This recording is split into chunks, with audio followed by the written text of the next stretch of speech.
سلام دوستان، خیلی از شما ازم پرسیده بودین که برای شروع چه کالیمایی تهیه کنید. دوستان برای شروع یک کالیمای 17 تیغه مناسبه و حالا من اینجا یک کالیمای 8 تیغه هم دارم که بیشتر نماد تزئینی داره و آهنگای کمی رو میشه باش زد.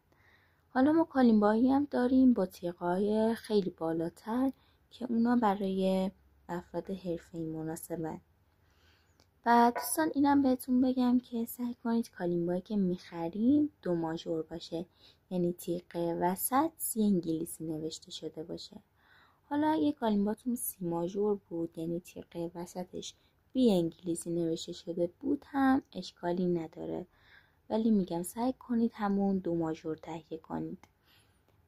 و نکته بعد این که دوستان ما دو نوع کالیمبا داریم، کالیمبای حفره دار و کالیمبای بدون حفره.